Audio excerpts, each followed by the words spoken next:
Saudara-saudaraku yang terkasih, selamat berjumpa di Renungan Harian di channel Katolik kita.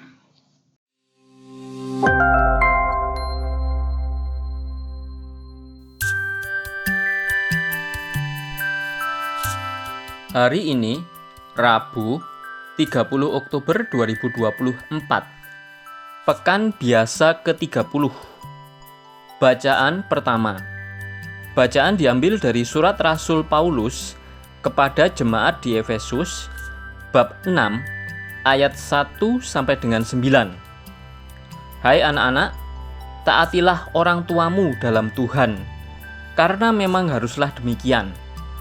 Hormatilah ayah dan ibumu, sebab inilah perintah penting yang memuat suatu janji, yaitu supaya kalian berbahagia dan panjang umur di bumi.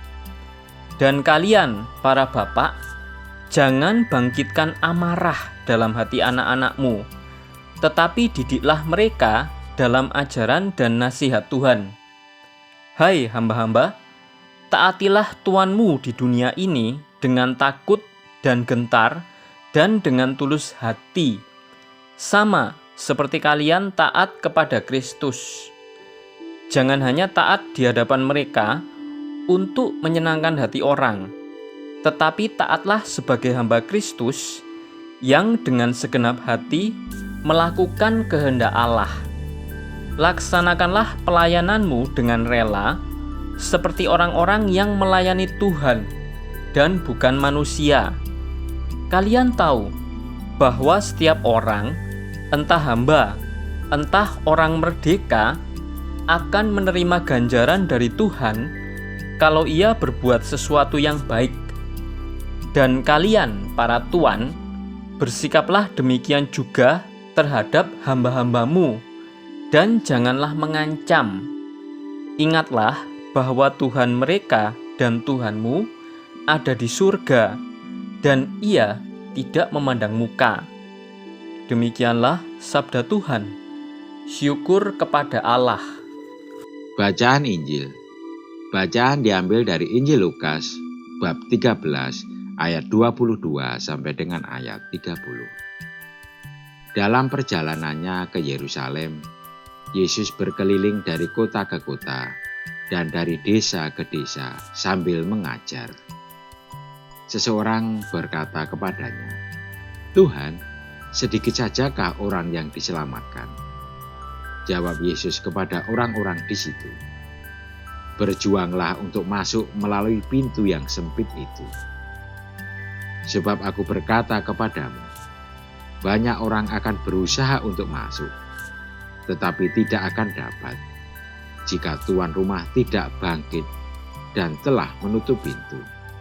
Kamu akan berdiri di luar dan mengetuk-ngetuk pintu sambil berkata, 'Tuan, bukakanlah pintu bagi kami.' Dan ia akan menjawab dan berkata kepadamu, 'Aku tidak tahu dari mana kamu datang.' Lalu kamu akan berkata, 'Kami telah makan dan minum di hadapanmu, dan engkau telah mengajar di jalan-jalan kota kami.' Namun ia akan berkata kepadamu, 'Aku tidak tahu dari mana kamu datang. Enyahlah dari hadapanku, hai kamu sekalian yang melakukan kejahatan.'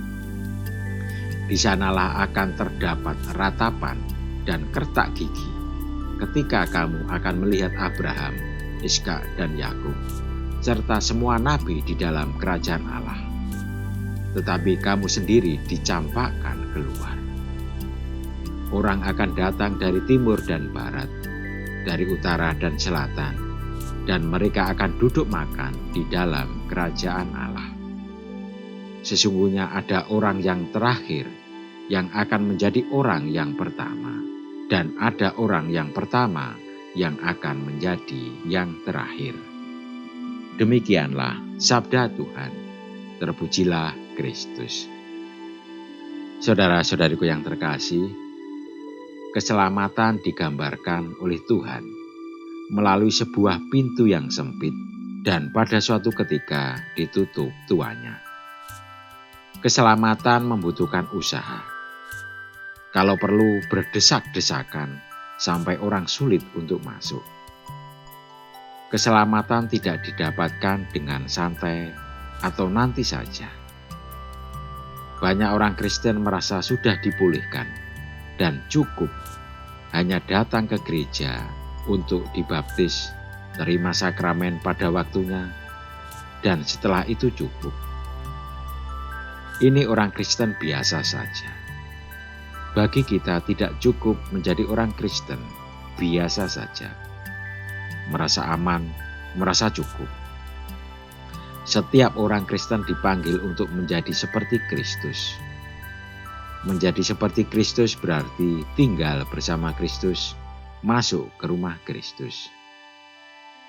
Hal kedua yang digambarkan oleh Tuhan mengenai keselamatan adalah tidak ada pilihan bagi siapapun yang datang terlambat.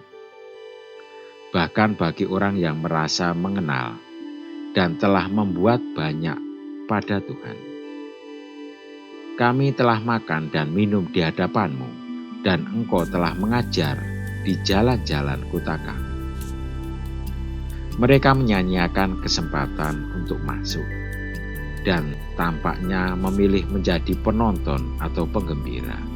Ini disebut sebagai para penggembira iman yang hanya senang mendengar dan berkumpul, mencari penghiburan rohani, lalu balik kepada hidupnya sendiri.